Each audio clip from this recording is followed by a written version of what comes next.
Φίλες και φίλοι, καλησπέρα σας. Hello, ladies and gentlemen. I would like to welcome you to this event organized by the Institute for Democracy, Karamanlis and Konstantinos Stiftung. It is the second event within a short time frame. Both events fall under the effort made by the Institute for Democracy, Karamanlis and KAS, Konstantinos Stiftung, to highlight the importance of research and entrepreneurship. During the first event, we focused on universities and research centers. Today, we shall give focus on financing and how it affects the speed of growth. I am pretty happy because today I will be the moderator of a discussion with brilliant speakers, people who I would say live and work within the heart of what we call ecosystem of innovation. People who wear in their hearts, I would say that they have a sense of complementarity and they make us understand how the ecosystem of innovation works, especially a very important aspect of it, which is financing. Since we're talking about financing, sources of financing exist, alternative and traditional ones. To save time, let us take for granted three sources. Let me not classify them though. First source of financing, the state, through investment programs and through the use of European resources. Second source of financing, private sector, with ingenuity, we can name them business angels. Third source, capitals, venture capitals it is. And since I'm not classifying them, let me tell you that it is known that the biggest part comes from the third category, venture capital that is. The third category should be a priority both for our country and for Europe, since indeed it may become the catalyst for growth of startups. I would like to tell you that since I'm talking about business capitals, and since in this discussion we shall also talk about Greece and Europe, let me tell you that it is known that comparing the market of venture capitals in US and Europe, we observe that Europe is lagging behind, in spite of the fact that during the last years there is a speedy growth so that can become a hub to attract big entrepreneurial capitals. If we talk about 2020, figures say that in the there was a discussion about many billions of euros, whereas in Europe, 40 billion euros. A very interesting aspect of these figures is a qualitative element that the 87% of capitals invested in the US were invested in the first steps of entrepreneurial growth, whereas in Europe, the respective percentage was close to 75%. It's very interesting to highlight that. Why? Because if we consider that the US ecosystem is more mature, then one could think that some of these capitals could be channeled to the more mature steps. Nevertheless, we see that these are invested during the first steps, which these might mean a different mindset of investment that exists between the US and Europe. Now, what about Europe? In Europe, we've seen that since there is a problematic behavior in investing capitals during the first steps of entrepreneurial growth, there are tools adopted to mitigate the risk when money is put on the first steps of entrepreneurial growth. For instance, when it comes to Horizon 21-27, the third pillar, Innovative Europe, 13.5 billion euros, it gives exactly this sense. It is this bridge between research and its use, its commercial use. Especially the European Council of Innovation focuses on very aspirational ideas, which of course entail a huge risk, but at the same time they will offer a big added value if successful, opening new markets worldwide. In Greece, there have been many good initiatives. Since 2007, we know Jeremy, the successor of it, EcoFund, minister, I believe, and I'm pretty confident that there will be no gap between EcoFund and Jeremy, which existed as a flow of cash. EcoFund helped a lot, we know that pretty well. Up to 2020, there were 92 million euros in 106 startups, with an overall financing for 2020 of 386 million euros, 5 times more compared to 2017. But coming to the end of my introduction, I don't mean to say beautiful words. I'm looking rather at my friend Markos Veremis. We know that in Greece, the percentage when it comes to GDP of venture capitals is 4%, whereas the European average is 12%. This would be one of the things to discuss. Now, let me come to my first question for Mr. Tsakiris, the Deputy Minister of Development and Investments, competent for public investments and NSRF. Let me raise to him a very obvious question. Do you believe that up to now, the financing that we have given as a state is adequate for our country or not? Do you believe that expectations have delivered? And what should we look into for the future from now on? What are our plans? In other words, well, first of all, allow me to thank you for this invitation. And let me just make a remark to what you've just said about the state, the private sector, and venture capitals. What we are trying to do is to involve all three players in a mixture of schemes in order to create smart money, smart semi-public money that will be invested in new innovative ideas, startups aspiring apart from the policy to increase the innovation ratio of our country, to give to the private investors the respective profit that they want to get.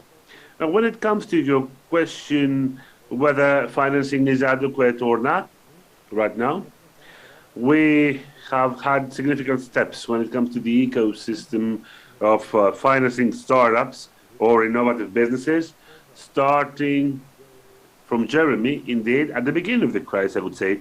It was back in 2009, at the beginning of the big crisis for Greece, when there was no fund in Greece, and going to EquiFund with a small capital, with a small rather capital gap, 1 year between the two. This, let me tell you that this EquiFund resurrected, I would say, this ecosystem of smart financing towards the startups. And what we are planning now is to continue EquiFund, because EquiFund invested in 9 funds overall. The majority of them have already come to an end with investments. They are in a procedure to find new money. What we're doing now is to continue to a greater extent our effort, the effort of EquiFund. It's not an EquiFund these days, it's something different. It will not be something integral. Through the Hellenic Bank of Investment, we focus on specific strands of entrepreneurial capitals which can take a multiple form. This means that there are different projects for these different steps of investment. The first has been already announced, and there is an open call to fund managers to accelerate 60 million euros of state contribution from the public investment program, and this will invest in venture capitals, which in their turn will invest in the pre-seed. That is the initial phase of an entrepreneurial idea, which is going to be innovative and will be up to the technological solutions of our era. We continue. Let me give you some news. We continue, and shortly we hope that we shall be able to announce a capital of 100 million euros pertaining to reserve where the Eglet state is. These 100 million euros will be financing from the NSRF. We are in the final lap of negotiations with the Ministry of Finance. So there will be another call towards the responsible people of these capitals to bring along private participation, private contribution. We shall fuel the market with state money in order to create again another ecosystem which will be able to grow, to develop, making the chances bigger for a good entrepreneurial idea to find its proper way and find the financing that it should get.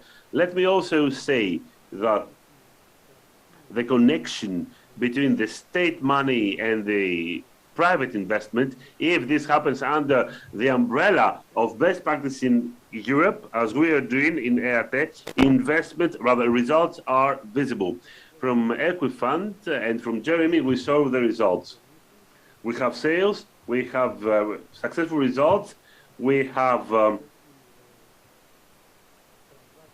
transactions between the invested business and strategic investors that give a profit to the state and to the private reality, growing this ecosystem. We are creating some success stories, and we are convinced rather, that through the third wave of these financing tools, we shall make bigger this possibility of ours, this ability of ours, that is this partnership between public and private sector will enhance the financing towards these businesses.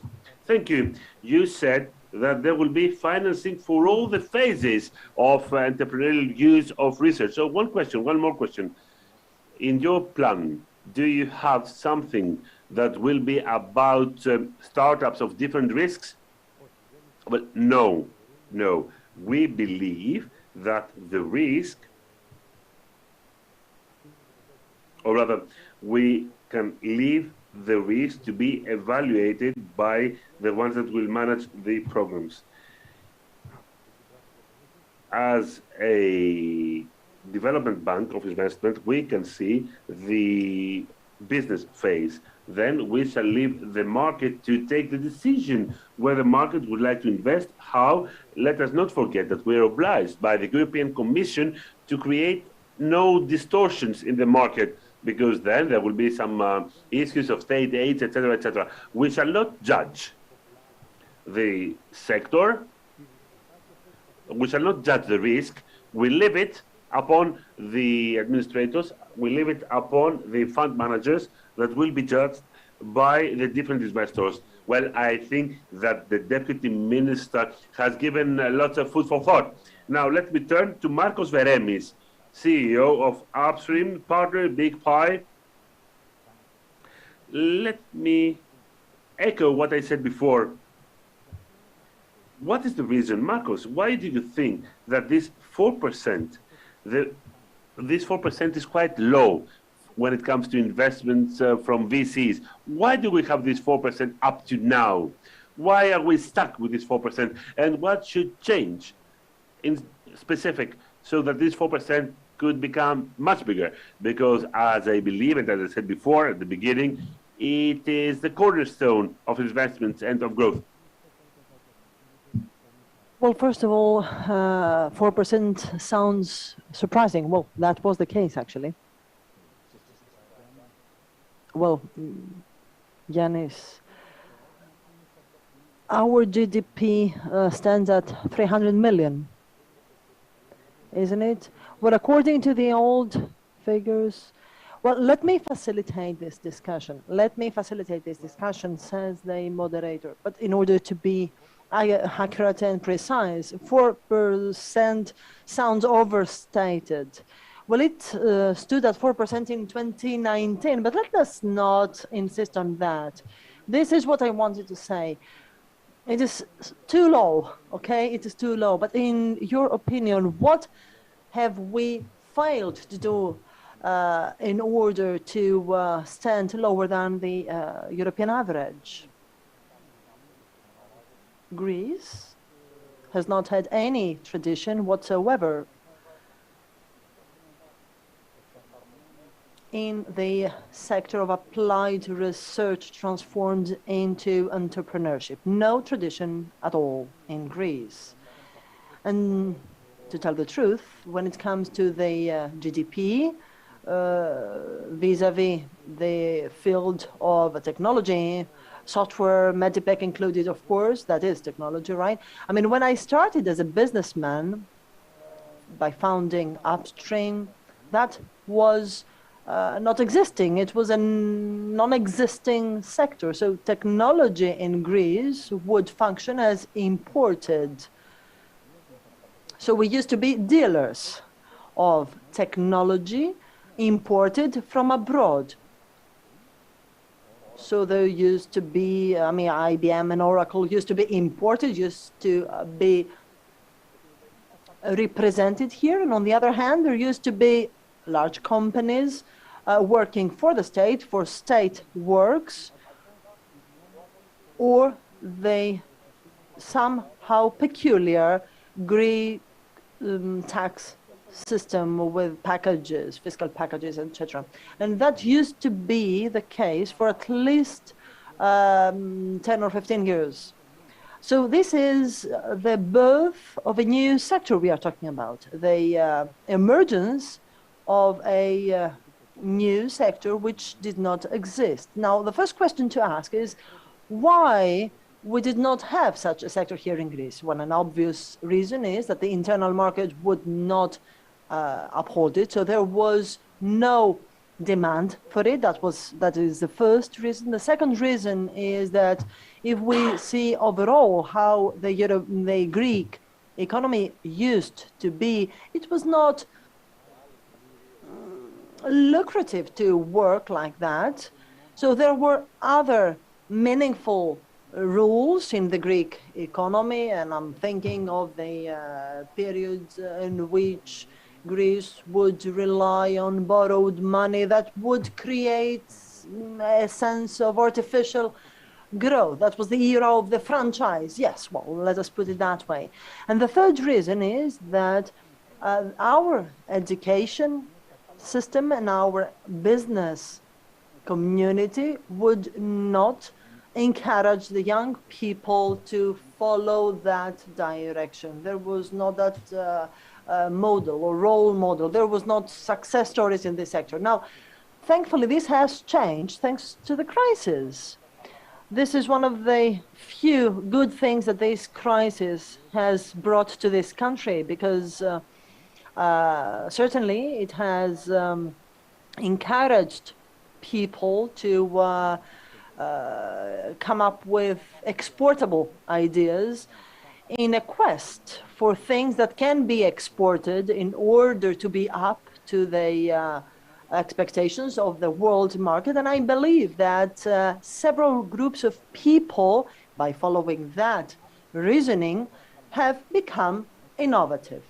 Because Greece is not a low labor cost market, so we cannot compete against other companies. So in order to be able to export, you need to have recourse to diversification, differentiation, and this extroversion automatically gives rise to innovation, which has been the case in Greece for the past 10 years. So groups of businessmen, of researchers, of former employees that have come up with new ideas. Now, all of them have the same common denominator, to come up with an idea that would find its place on the international market. And this is how, actually, this sector emerged and was born here in Greece. Now, what has to be done from now on? I believe that the issue of funding is fundamental, because these ideas are penetrate a market, a European market, which is risk-averse. As an indication, out of the top 20 high capitalization businesses in the field of technology no European business features. So Europe lags behind when it comes to technology. And this is due to the fact that Europe is risk-averse. It is an issue of mindset, which goes hand in hand with your initial reasoning, right? Yes, certainly. I mean, if we take USA as an example, there is what the Americans would call as a belief that nothing is impossible. And this is deeply rooted in the American culture, which goes hand in hand with innovation, with the creation of new products, etc. We are much more we are less progressive here in Europe, which has certainly been a difficult field for venture capitals, etc., which was the case in the US many years ago. Silicon Valley initially was just an military industrial complex related investment. And the same goes for Israel. The model here in Europe goes along the path of what has been done in other companies. And secondly, as long as success stories continue to emerge in Europe, then this, of course, is a source of inspiration for young people. So it is possible, it is feasible. Yes, certainly it is. We can see that. There are companies in Greece which have delivered, which are successful. There are several of them. They account for 5 billion of capitalization out of 0 8 years ago. And so the creation of these innovative businesses give rise to an increasing number of people who create new ideas, new innovative ideas. It has a multiplier effect. So what we need to do? Certainly, we need to change our university curricula. So courses like yours need to be taught. Greek case studies need to be taught in the Greek university so that Greek students may be inspired by Greek success stories. We need also to listen to successful businessmen who can be inspirational for Greek students, and this needs to be done in order for it to be more attractive. And when it comes to funding, we have the Deputy Minister here. What would be an announcement to listen from his lips? Now, I have to say that our contact with this minister has been constant, as with always is, of course. So at least there is an interaction, there is fruitful cooperation, and we have managed to identify problems and flaws in due course. I have to be sincere.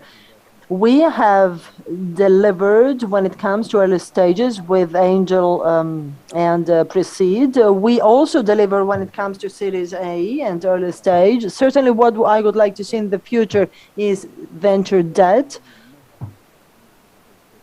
So how the banking system may step in.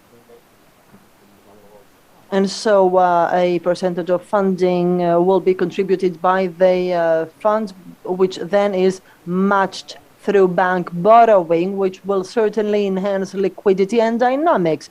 This is called venture funding, and this is something we have been discussing with the Hellenic Development Investment Bank and other banks. And secondly, if we focus on the private equity stage, the later stage, that is, which could also lead to IPOs or sales, the private equity funds in Greece necessarily invest in all sectors without any specialization or diversification in innovation and technology. And as a result, when Greek companies reach to the post-Series A, need to have recourse to abroad in order to find private equity. And because the Greek stock exchange is lagging behind, there's no the possibility to have the necessary IPOs and have an opening to other kinds of companies apart from the banks. in order to benefit from the growth that may arise therefrom. Thank you. This is very important. And now let me give the floor to Professor Klaus Sailer from the Munich University of Applied Sciences, who is also a CEO at the Research Center for Entrepreneurship. Klaus, can you hear us? Yes, I can hear you. So I hope you also see me. My question is this. Now, by reading the recent Global Startup Ecosystem Report of 2021, we can all see that there are two cities, Berlin and Munich, which rank high. And so the first question I would like to ask is, what is the reason why this has happened? So what has delivered out of the funding mechanisms you have been using in Germany, in particular you at Munich? And apart from what has delivered, in your view, what has to be the philosophy of the financing mechanisms in your country in the next period? Thank you.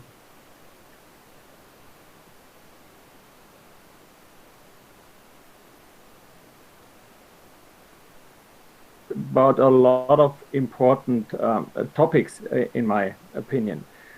First, I think it's not only about when we talk about how to bring innovation, but I think it's also a cultural system. And also in Germany, we had the same problems you had, that we are especially not all the time, but in the last 20 years.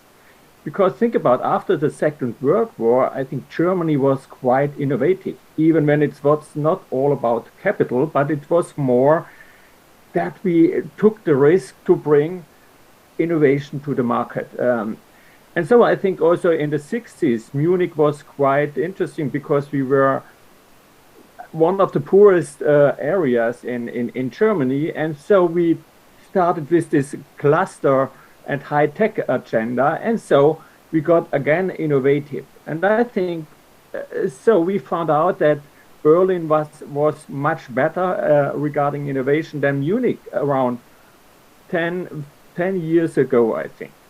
So I think or 15 years ago, and so we said we have to do the next steps. And I think it was not only capital and venture capital at the beginning, but it was more that we changed, or we try, and we are still, it's a long way to get really to the top, but to change a bit culture. And I think universities took an important part at it, this part that we said, we really have not to teach only invention, technology, and so on, but we have also to teach more about what is innovation. What is the personal habits you have to really bring technology into the market and to get more innovative in a sense that we bring also more technology to the market.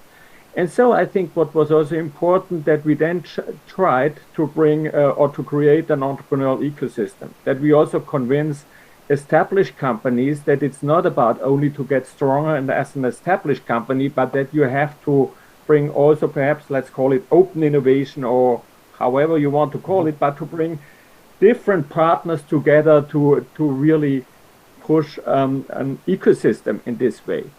And so what I think this was the first step, not to talk too much about only venture capital, but to talk also about the whole ecosystem. And then of course, I think Munich, I think is a strong economic area. And so I think we were quite, it was not so difficult to convince then also some venture capitalists to also invest in the Munich area. But what we also see, too much money is not always successful, in my opinion. And I think the problem is a bit that in the last 10 or 20 years, we are just want to copy always US, even when we have a completely different culture. So I think the culture from US or also now from China cannot work just in Germany. So I think we have to find a different way how to do things. And I think you talked about quite nice things. You talked about smart money. And I think there is a lot of investigations and papers when people talk. It's not about to give too much money. Too much money fails also often. But I think to really think at the right time to invest in the right innovation, and this means, do we invest only in the best technology? And I think this we do often. We only think we have to have strong management and we have to have a good technology and then we will win the game. But I think it's more about, do we have the right people to push innovation? Do we have the entrepreneurially minded people? And so I think we have to bring more capital with also education. And I think we talked also before, all right, do we have the right education system? Do we encourage people to do this? Or when we have not so encouraged people, do we bring the people who knows how to do the technology? Do we bring them together with the right people who wants to push the ideas to success? And so I would really think it's important to develop a whole ecosystem and not only, or together with venture capital, but not to see it as two different things. We have on the one side, we want to develop somehow an ecosystem, and then the other side, we want to develop just venture capital. It has to go hand in hand. And one thing more, I think when we talk about risk, and I think also you talked already about risk, I think probably we start too late with venture capital. So we always, when we have already an idea, when they have the first customers, we call it even pre-seed, but normally pre-seed is when they are already in a market, when they make a revenue for some million euros, then we talk about pre-seed sometimes.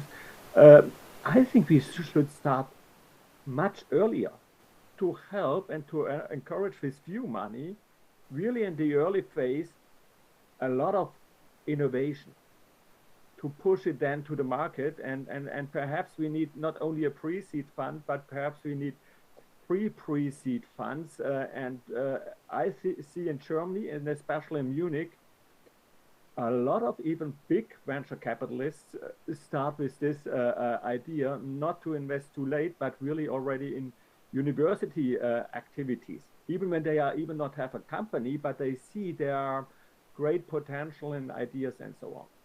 And so I think this is a long process we started, and of course I hope we go on in this way to bring the right stakeholders, established companies, the regional government, the municipal, but also the universities and the young startups, and also the researchers somehow together to do that stuff together. Ευχαριστώ πολύ, Κλάους. Από την τοποθέτηση του Κλάους, βέβαια, μου δημιουργήθηκε κάτι το οποίο είναι πολύ... Well, out of the words of Klaus, and thank you very much, Klaus, I am thinking that he said something very, very important. We keep on talking about funding and financing companies, etc., but certainly there is a need to finance the whole ecosystem.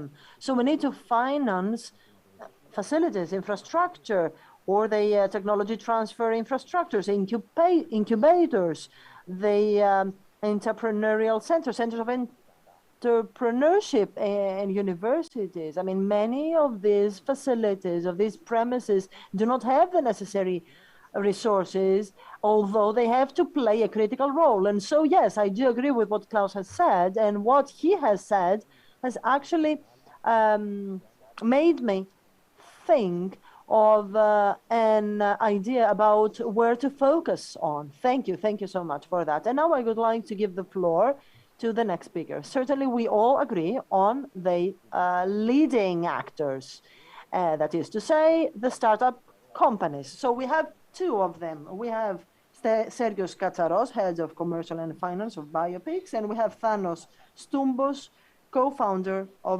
CYRUS. And I would like to raise a question for both of them. Sergios, I would like to ask the question to you. To what an extent financing tools played a key role in the successful story, in the success story of the startup you represent? To what an extent they have affected the development speed of your company, and what specifically you believe that needs to be done, not in the whole ecosystem, but in this specific part that is financing, in order to facilitate the life of you and other startups. Thank you very much.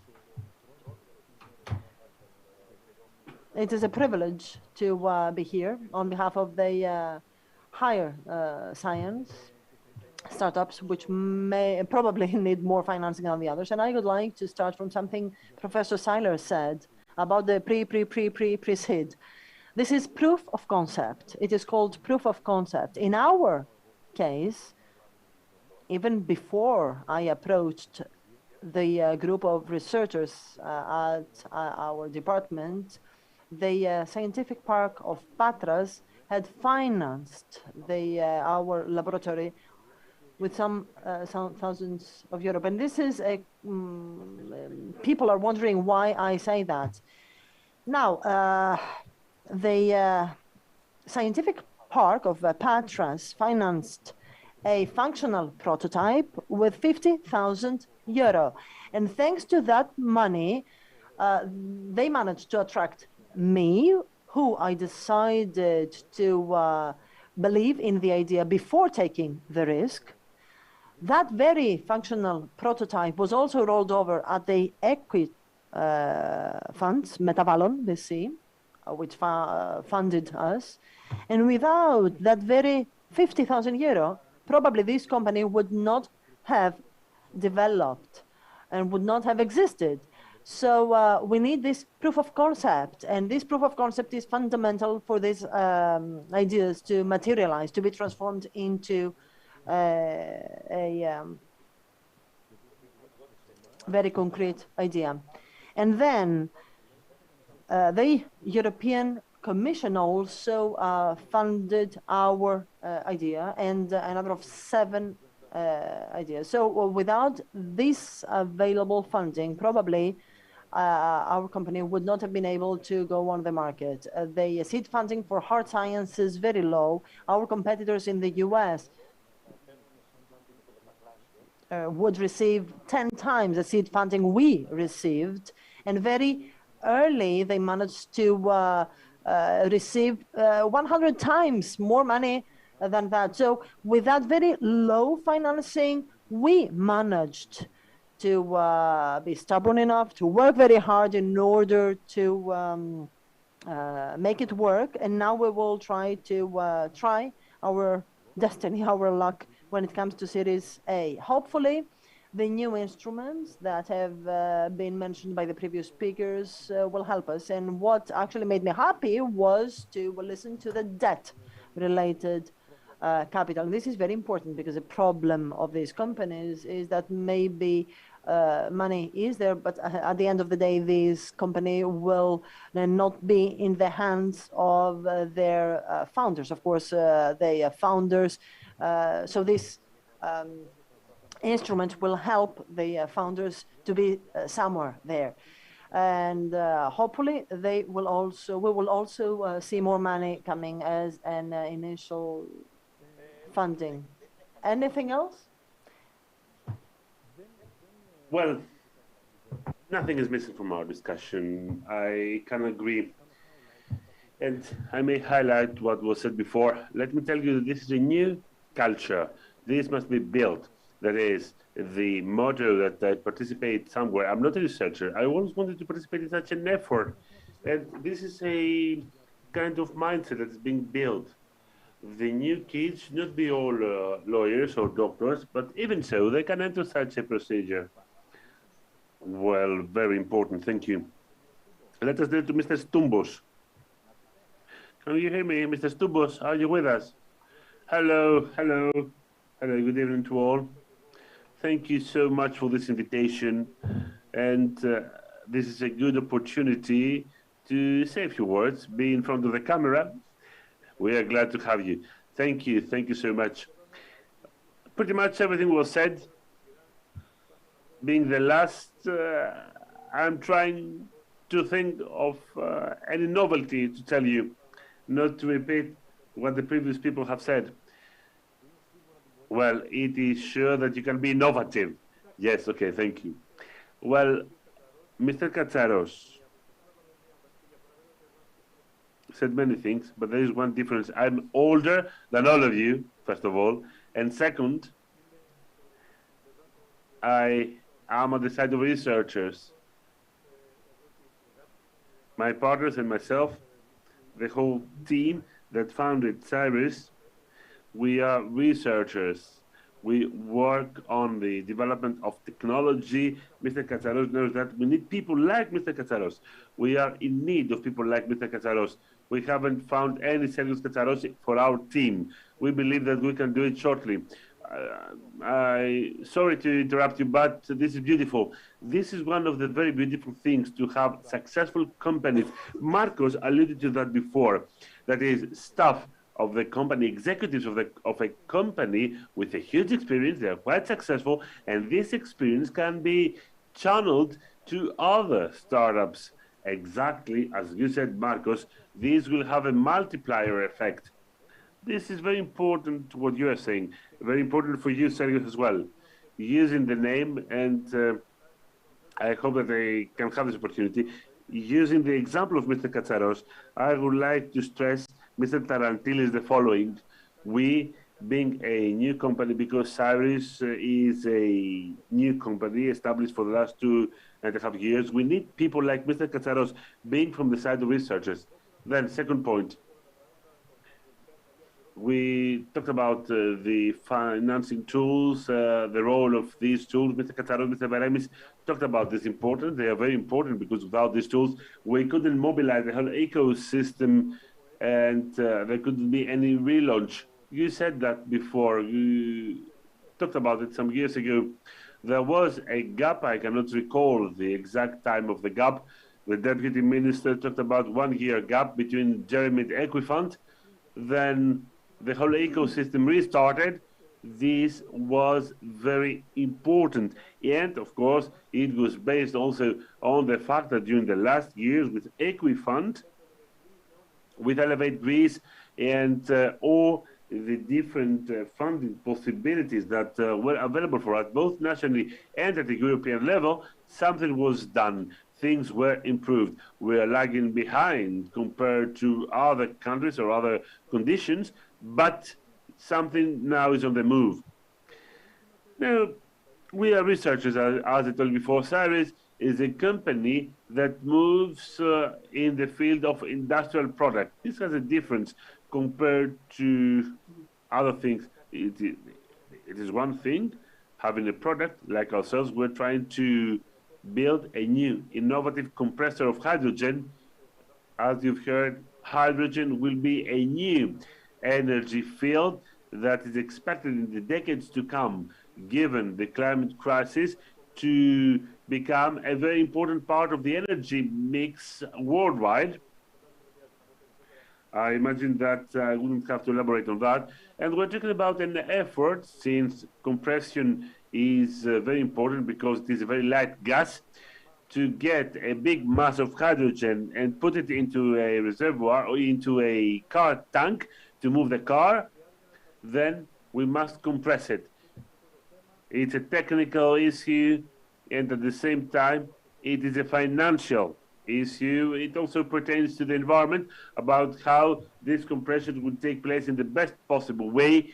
It is one of the hottest issues vis-a-vis the deployment of technologies on hydrogen. We are trying to do something new, a new technology that will be quite far from the classic conventional compressors of air or hydrogen, of gas rather, or hydrogen. I'm saying so because I would like to say that here there are specific issues and problems created. For instance, there is the upscaling question. Proof of concept is something that Mr. Katsaros alluded to. Let me take a step further. Proof of concept must not always pertain to the lab. It should not only be about the small scale, it should also be about the upscale, which is a different procedure. That is, it's quite different from the lab. There is another procedure at the pilot phase to follow a different mindset. In the majority of cases, procedure is not the same, chemistry is not the same, or there is no the same way to do things. You can be successful at a small scale, but you may fail when it comes to the large scale.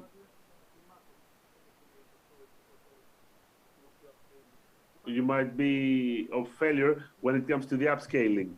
There are different questions pertaining to the characteristics of each effort. I wanted to stress that.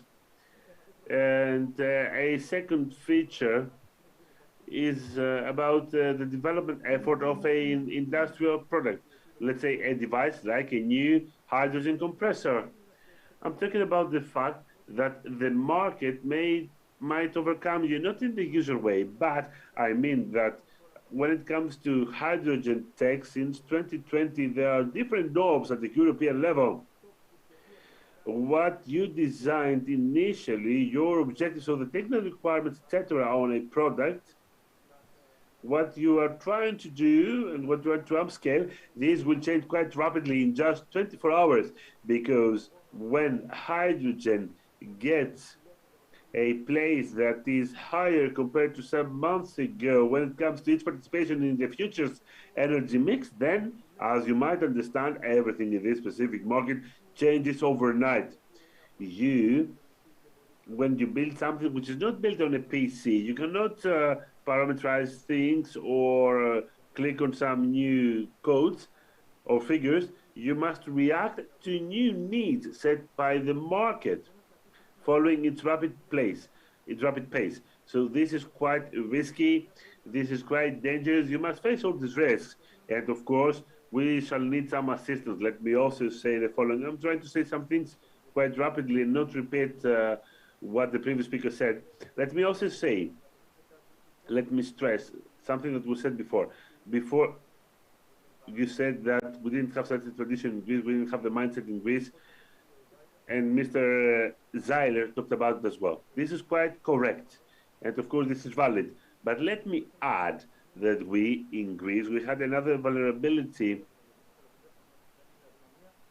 We had the vulnerability of the place where my effort could take place, especially if this is linked to the development of an industrial product. Here in Demokritos, to refer to my research center, there is an effort made for the last years for this exact reason, to create an ecosystem that will support this initial effort. For instance, the technological park that we have here, which existed for the last many years, and gradually through the latest intense years, this is developed, and it creates some conditions. It's trying to create these conditions that will be helpful to the researchers, to human beings who don't have a culture in this country, to take the big leap. I believe that this should be also stressed. Apart from university education, this is quite right, and this is quite necessary, I would say. But where is a very important question. That is, what would be the place? With whom? Who should support me? This is also a valid question, and it is also a necessary constituent of this whole effort. That was all by me. Yes, great, thank you. I believe, as we said before, it is very important to have in a discussion two startups that can be characterized successful, for sure, because they create a new reality. They can create vision, as said before, and this is something very important. I believe that when it comes to Greece, we have said many things. We converge on that. May I please? Yes, of course. Two remarks which are important in my view. I believe that what the professor said, much money is bad. I agree with that. Lots of money is bad, because we must have the Well, results-based, yes. Money should be based on results, exactly. Up to now, we have delivered quite well in Greece when it comes to this ecosystem of VCs. Second point, when it comes to funding of infrastructure that you said before, Mr. Tarantilis, it is equally important, but it should be done in a smart way. Let me remind you that in the old days, we used to finance incubators, the state that is, which was what? Build buildings. This was the notion of an incubator. No, nobody's talking about it. Yeah, but this should be done in a smart way, exactly. When it comes to the proof of concept, there is the project Erevno Kenotomo. I research and I innovate using funds from the NSRF and from the RRF also. At a large scale, this finances this type of preset, so we're doing well there equally. Something else which is equally important, what you said about universities, and Mr. Veremis talked about it. We should teach what entrepreneurship means, what technology means, what innovation means. It's very important to teach what failure means as well, because the best teacher in VCs is the entrepreneur that failed, an entrepreneur who lost his own company. This is the best message. This is a prerequisite when talking about entrepreneurship. We should talk about failure by definition and how many things can be learned by a failure, for sure. Having talked about Greece a lot, and I think that we all converge that we stressed many different issues, we said that this discussion may also bring a European aspect. In other words, I will ask all speakers, starting from you, the following question. Do you believe that up to now, Europe is doing well when it comes to financing tools, and what should be done to converge with the US and become more competitive with the ecosystems of Asia? Well, first of all, I think that when it comes to European rules on funding tools, we are at a very good level as Europe, yes, for many months. We have the institutional framework, and this is why we're doing the things that we're doing here. Some other countries follow another strategy. The problem is deeper. And you said that before. As Europe, we are a very diversified entity, different countries, different needs, different markets, but everything converges on what you said. We have less risk appetite vis-a-vis the US. This is obvious everywhere, and this can be linked to another bad aspect. When it comes to scale up,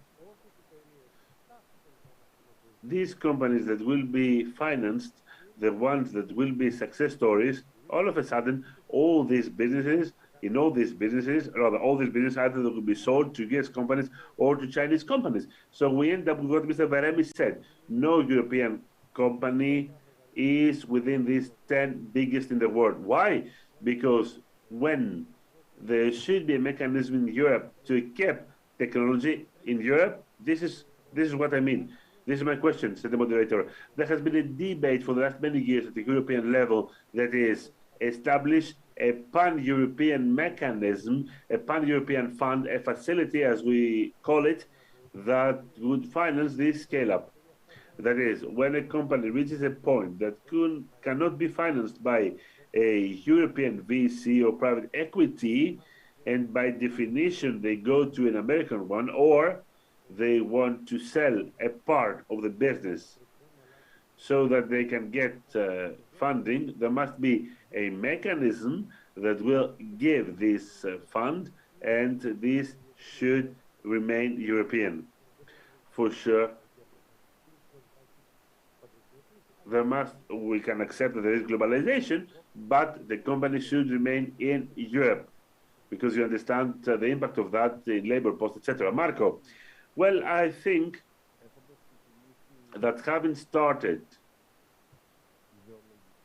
ideologically speaking, having started from the point of view of a free marketeer, being a liberal financially, what I was able to see observing at the age of 48 in detail how things move, it is true that it does play a role. Policy plays a role when it comes to shaping an ecosystem, and it is true that Europe has some natural flaws, but also some privileges. That is why, yes, please elaborate on that. Well, first of all, Europe is not an integral market, unfortunately. What does it mean? It means that when you have a good idea in Kansas, or a good idea in Delaware, or in Alaska, you have available a single market. And this, by definition, brings along capitals which are willing to invest in this idea, because the applicability of this idea all of a sudden is more than 200 million people. Okay. And given the easy aspect of Canada, you may add them as well to the equation. If we don't face that more seriously in Europe, how important it is from the smallest, which is Greece, to the biggest, which is Germany, let's say, to work as a single market, as a truly single market, then we shall always have a disadvantage vis-a-vis the Chinese, the Americans, the Indians, and Brazil, of course, or even South Africa. Many players will overcome Europe in the next 10 years if we don't react. So the first point is the size of the market. How can we overcome barriers? Europe, for the last decade, has followed a reverse order. Even in terms of culture, we live in an era of isolation. See Brexit, Hungary, many examples like that. Second point, the part of universities.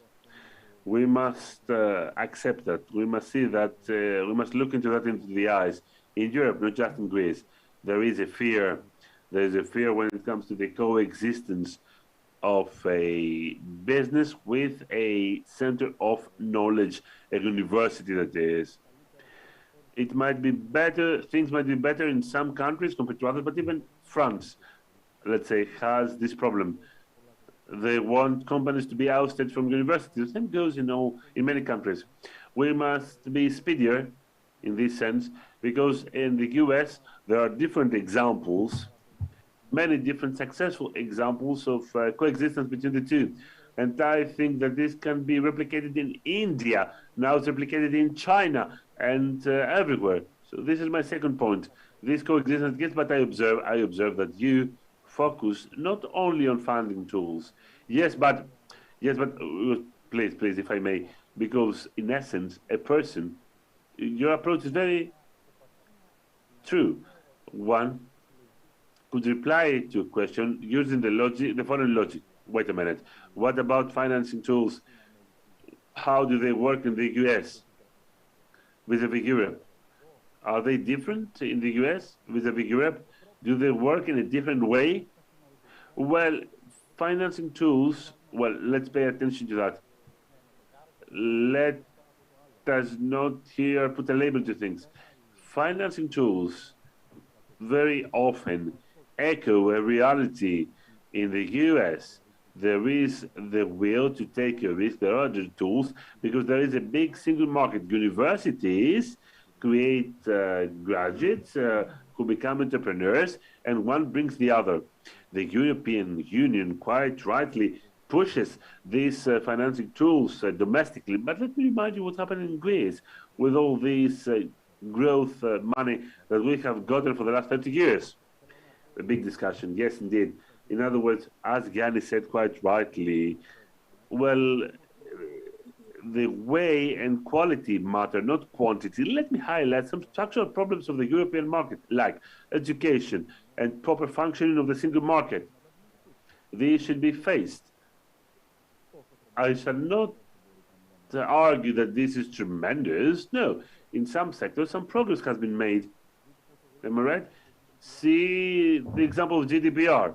When Europe wants to regulate, then it truly can. perhaps we're not that good in the opposite. Yes, I agree with you. Sergios, please. Recently, we have been discussing with a foreign journalist who asked me to what extent it is difficult to have a startup in Greece. Because before you, I was discussing with a Danish startup which moved to Sweden because things were easier in Sweden than in the Denmark. And let me say that when it comes to competition, Denmark ranks third, and Sweden second. So, I mean, European countries are so different one from the other, and we still lag behind the US. So my answer to that journalist was that we are not even based in Athens, but in Heraklion, Crete. And what we have been striving to do is to attract people to move to Heraklion, Crete, being paid with the wages of Greece. Now, as an example, we managed to recruit a systems engineer, which is a species at risk of extinction, which was an expat who wanted to go back to Crete, and we managed to convince him that we were worth supporting, and he just closed the phone and he said, well, I will go to resign. But you know what, I really want to come back to Crete. I don't want to stay in the UK. And well, it is so, but it is so difficult, you know. I mean, it is so difficult. People would rather leave Greece to go to the UK, to the US, whatever jobs may be found. However, Heraklion has a very small but sustainable and dynamic ecosystem. But what we miss actually is a quality and the mindset, the necessary culture. Klaus, are you still there? Yes, I am there. Η δικιά σου άποψη? What is your opinion? Yes. First of all, I think what we discuss about is co-creation or to work together also in pan-Europe, I think this is important. But I think first, for example, Greece is doing a great job. I think I observed Greece since 2009. Also, I worked together with Athens University and so on. And I think the dynamic, how you develop, is much faster that you make progress, for example, compared to Germany. And I think on the long run, the dynamic in which direction you develop, it's more important than the absolute status where we are. So therefore, I think you can be also quite proud how you develop the last 10 or 12 years, in my opinion. Second, I think we always compare us with US. And I think when we look to all these venture capitalists, at the end, they are not so successful. And they then take the example what we bring. We still talk about companies when we talk about success. From Google, they are 20 years old. From Facebook, they are 20 years old. From all these things. So I think on the long run, it's more this cultural thing that they really go till the end and they want to really to get big companies. But to create an ecosystem, I think Europe will have great chances when we do it in a good way. So therefore, I think first we have to work together, not only in a city or an ecosystem, in a regional one, but also this also the companies have worked together somehow. I think Mr. Stoumbos said, and I think he is quite right. Of course, I said at the beginning, we have to start with low money in a pre-seed phase, but afterwards we also have to bring the technology to the market. And I believe this we can do with money, but we can also do it with co-creation. How do we bring established companies and startup companies somehow together that they can synergize? And I think this also regional systems have to do. And we try this. Therefore, I like to work with you in Greece, in Athens also, together. How can we bring ecosystems together to do not only technology, but that we think about what is important for our society? And to be honest, I think this is our biggest advantage in Europe. I think we have this diversity, but still we have somehow this European culture, and this is more than just to have good technology, but how can we create a life and a future we would like to live in? Look in, to be honest, so China, they are technology, in a technology way, they are really way ahead. But when we just want to get better in technology, we are always run behind them. And when we would like to copy all this, how to say this, personal entrepreneurial spirit of US, it's also difficult. But when we create ecosystems where we say we want to create an added value for society, and we also do this system thinking, I think then we are way ahead. And in 10 years, you know, when technology is not all, but when we also want to have a good life, we want to develop personally, we want to live in a nice environment, not only with big buildings and polluted cities and all that, but this is, I think, an added value for us. And when we do this holistic innovation in Europe, and we use technology to create this societal impact, I think then we should do that. Therefore, I really would like that in Europe we grow together, the ecosystems grow together, and we develop a new way of thinking about holistic and systemic innovation. Ευχαριστούμε πολύ, Klaus. Και να περάσουμε και στον κύριο Στούμπο, ο οποίος θα κλείσει. Thank you so much, Klaus. And now I'd like to give the floor to Mr. Stoumbos, who will close, who will be the final speaker. What's your opinion? Now let us pass, or rather, before talking about how to pass from the Greek to the European level, I would like to say two things. In my view, we need to focus on how these two levels interact. So the internal, the national one, and the European or international one. And what do I mean by that? I would like to provide you with two examples. One has a positive flavor, the other has a negative flavor, as it were.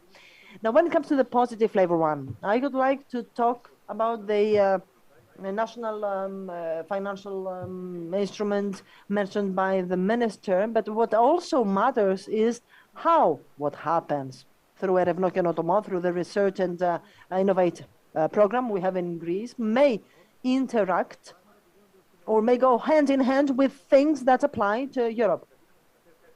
And I would like to, having said that, to share with you an idea which, in my view, is very interesting. EIC, the European Innovation Council, you mentioned also earlier, has already introduced in their procurement regulation a module, as it were, something like that, which allows the startup companies or spin-offs coming from the Erevno and Kenotomo system program. So the companies or spin-offs which are successful case studies of the Greek program. So how these companies are allowed, upon a consultation and agreement between the Greek and the European Council, the Greek authorities and the European Council, to pass directly to the EIC accelerator without any proposal, without any bureaucratic procedure, and so on and so forth. So now the EIC has added in their regulation a clause which will allow the Greek companies which successfully have graduated from the Erevno Kenotomo, the Research and Innovate program of Greece, to pass directly to there. And so we will that way manage to have a dialogue. And so thanks to the participation in the Greek program, some companies will manage to have access to the European accelerator, and this opens up new horizons. This is a very interesting idea, Minister. It sounds to me very interesting at least, and hopefully you will invest some time to think about that. Why not applying something like that. This is a very interesting idea, isn't it? Another example I would like to provide as to what happens in Greece vis-a-vis Europe, but this will have a negative flavor. Now, another speaker talked about the difference between the available capital, as Professor Sailer has said, and Mr. Veremis also pointed out, investing high amounts of money is not the solution, is not a panacea. I do agree. However, what also matters is how you can convince in the US or in Europe, and when there are inadequate capitals. We need to live with that. I mean, and I understand the comparison between Europe and the US, but there's also the comparison, which is similar, between Greece and Europe. Now, having talked with stakeholders from Korea, etc., I have to say this. I need to diversify myself, to have another hat. I mean, I need to talk a different language, to speak a different language when I talk with the Greek ecosystem, the Greek venture capitals, as against the language I need to adopt when I talk to the to foreign international venture capitals. Although we may have the same technology readiness level with other companies, for example,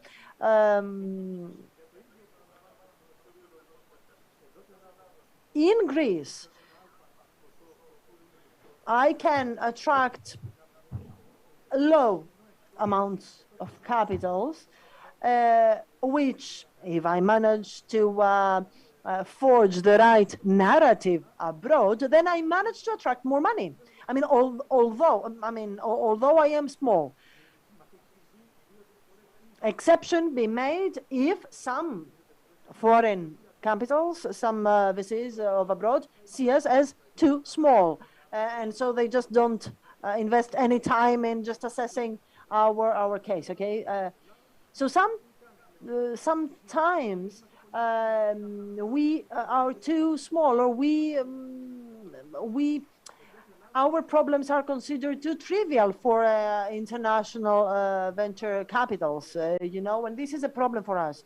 So this is a negative example as to how we can equalize the national level with the international level. As I said, we need to change, to adapt our ambitions, our objectives, and our appearance, depending on whom we want to attract, on whom we want to speak with.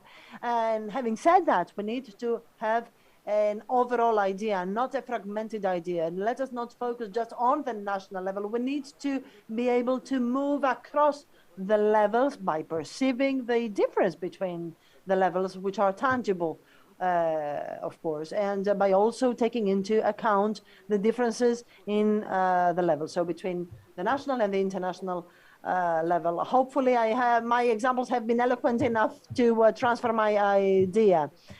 What I wanted to point it out is the difference between the national level and the international one.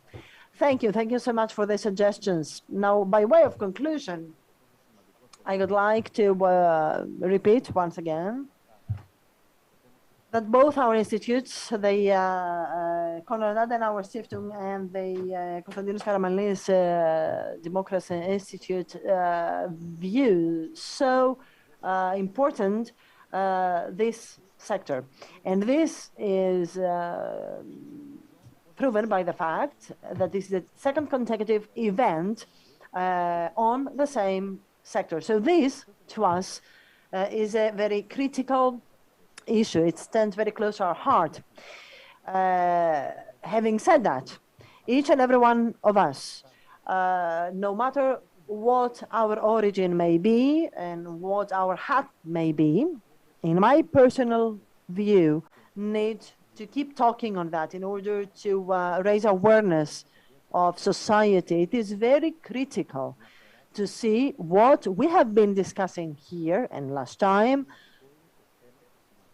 to transfer this discussion, this debate on society. So developing research and innovation is a condition sine qua non for the growth and development of our societies. And our society, civil society, needs to understand that.